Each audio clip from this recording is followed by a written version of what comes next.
Hello, everybody. Welcome to computerhandle.com. Congratulations, you have made it to the last lecture of chapter 2. And might as well have to tell you what exactly we did. So, of course, I told this in the conclusion of chapter 1, but I'm going to tell it here again. So, in my view, constructing a house consists of 3 parts. 1, 2, 3. All right, and this is a house example, and then we have a program example.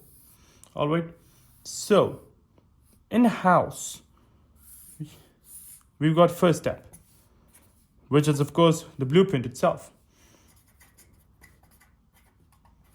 All right, and the blueprint are just rough sketches on a piece of blue paper, which is gonna, you can say, design, or you can say draft out the type of house it's going to look at a final place.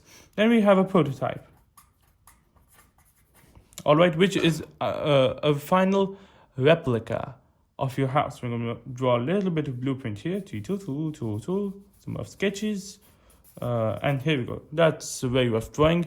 Then we have a prototype. The prototype may consist of a physical model of a house, or it may also be in a computer CAD model. And here's the computer, and here's the CAD model. Of course, the miniature model of the actual thing you're going to build. And the third step, actual building using a very distorted hammer in this case. All right, actual building. And hence, your house after step 3 will be complete. In the same case of a program, the first step is of course the blueprint itself, which we call flowchart, which was our chapter 1. Then we have the prototype part, which we call pseudocode. And then we have the building part, which we call is programming, physical programming. So pseudocode are English structured words, because in programming languages you don't understand anything else. You don't know what cout means in C++. You don't know what def means in Python. You don't know what multiple things mean, of course, in the programming languages. So what we do is we use English structured words to actually structure our program in English on paper, which we call pseudocode. Then we go on to the programming part. All right, and then in chapter 1, you completed with flowchart successfully. Chapter 2, 3, and 4 is dedicated to pseudocode. Chapter 2 has been now completed. Now chapter 3 is next, and 4 is next.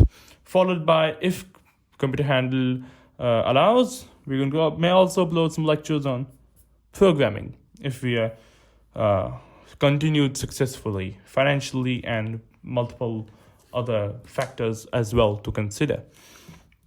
So let's just give you a quick overview on what we're going to discuss in chapter 3. Chapter 3 will be a very small chapter, not very small though, but it will be a smaller chapter compared to what it was in chapter 1, chapter 2. And in chapter 3, we will discuss just a single concept, a very vast concept in computer science or computer programming, which is called arrays. So, just a quick introduction to what arrays are. These are storing multiple values in a single variable. In pseudocode, we used to say declare, let's suppose x as integer, right? But if this was declared as an array, which we're going to study later, this is invalid declaration for an array. But let's suppose if this was array, it consisted of multiple values, 1, 2, 3, 4, 5, and so on. All right, and the way you used to use your value is x dot 1. It will pick up the value of the first value, second. Well, actually, it's not the case exactly, but this is just to give you an idea of how arrays work. These are the ways we contain data, a method of containing data. And we're going to learn how to use them, how to extract data from them, how to modify them, add them, delete them, program them, and much more. And so much more is to come for chapter 3.